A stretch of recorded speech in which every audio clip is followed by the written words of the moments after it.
Hello all, இன்றைக்கி நான் வந்து வெள்ளரிக்காயை வச்சு ஒரு கூட்டு பண்ண போகிறேன். இது ரொம்பவே டேஸ்ட்டாக இருக்கும். ஃபஸ்ட்டு இதுக்கு தேவையான இன்க்ரீடியன்ஸ் பார்க்கலாம்.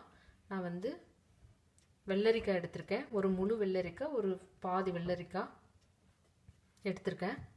அப்புறம் ஒரு மீடியம் சைஸு வெங்காயம், அப்புறம் மசாலா அரைக்கிறதுக்கு வந்து 1 டீஸ்பூன்லேருந்து 1.5 டீஸ்பூன் சீரகம் எடுத்துக்கலாம்.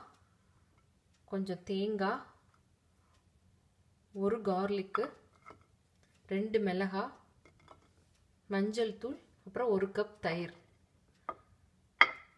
இவ்வளோதான் இன்க்ரீடியன்ஸு. உங்களுக்கு விருப்பம் இருந்தால் நீங்கள் வந்து சில்லி பவுடர் கூட இதில் சேர்த்துக்கலாம். நான் வந்து இன்றைக்கி வெள்ளரிக்காயை தோலை நல்லா சீவி எடுத்துக்க போகிறேன். சில பேர் இந்த மாதிரி தோல் பீல் பண்ணாமல் கூட பண்ணுவாங்க. அது உங்களுக்கு இது வந்து ஆப்ஷனல் தான். தோல் ரொம்ப ஹார்டாக இருந்தால் கொஞ்சம் நம்ம இந்த மாதிரி பீல் பண்ணிட்டு பண்ணால் டேஸ்ட் நல்லாயிருக்கும். சில வெள்ளரிக்காயில் வந்து தோல் வந்து ரொம்ப ஹார்டாக இருக்காது. அந்த மாதிரி வெள்ளரிக்காய் நம்ம டைரெக்டாகவே போட்டுக்கலாம். வெள்ளரிக்காயை தோல் எடுத்துகிட்டு இந்த மாதிரி ரவுண்டாக கட் பண்ணிவிட்டு அதை 2ஆக கட் பண்ணிக்கணும். வெள்ளரிக்காயை இந்த மாதிரி இந்த சைஸில் கட் பண்ணி எடுத்து வச்சுக்கணும். முதல்ல பேன் சூடானதும் அதில் வந்து கொஞ்சம் ஆயில் விடுறேன். எண்ணெய் கொஞ்சம் விட்டால் போதும். எண்ணெய் சூடானதும் அதில் கொஞ்சம் கடுகு சேர்க்குறேன். கடுகு பொரிஞ்சதும் அதில் கொஞ்சமாக வெந்தயம் சேர்க்குறேன். ஃபெனுக்ரிக். வெந்தயம் பொரிஞ்சதும் அதில் வெங்காயம் சேர்க்குறேன்.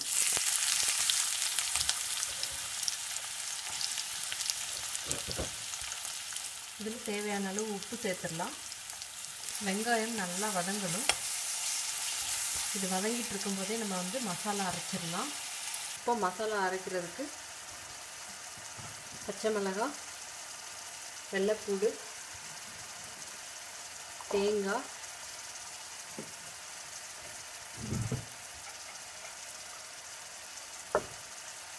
சீரகம், அப்புறம் மஞ்சள், அப்புறம் இதோட கொஞ்சம் பெருங்காயத்தூள். இது ஆப்ஷனல், உங்களுக்கு விருப்பம் இருந்தால் போட்டுக்கலாம். இதெல்லாம் சேர்த்து நல்லா அரைச்சி எடுத்துக்கணும்.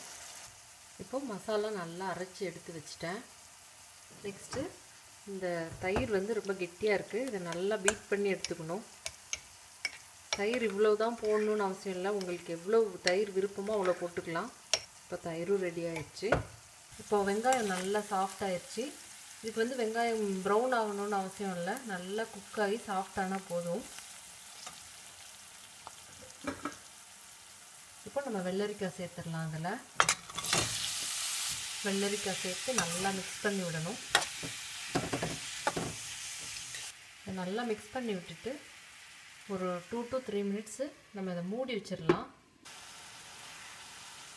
இப்போ ஒரு 3 மினிட்ஸ் ஆகிருக்கு. இன்னும் கொஞ்சம் ஹார்டாக தான் இருக்குது. இன்னும் ஒரு நிமிஷம் நம்ம இதை மூடி வச்சு குக் பண்ணலாம்.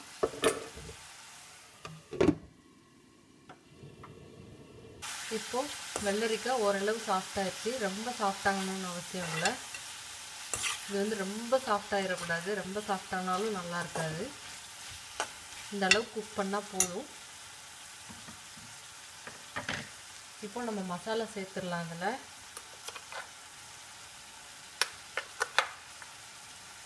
மசாலா சேர்த்து கொஞ்சம் நல்லா மிக்ஸ் பண்ணணும். ஒரு நிமிஷம் அதை லோ ஃப்ளேமில் வச்சிடணும். ஏன்னா இதில் வந்து வெள்ளைப்பூடு சேர்த்துருக்கோம். அதோட காரம் ப்ளஸ் ரா ஸ்மெல்லாம் போயிடும் ஒரு நிமிஷம் நம்ம இந்த மாதிரி வதக்கும்போது. இது கொஞ்சம் வதங்கினதுக்கப்புறம் இதில் நம்ம பீட் பண்ண தயிரை போட்டுடலாம். தயிர் எப்போவுமே கடைசியில் சேர்க்கலாம்.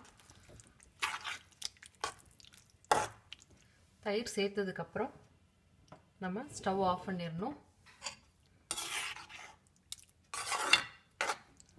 அந்த ஹீட்லேயும் தயிரை நல்லா மிக்ஸ் பண்ணி விட்டுறலாம்.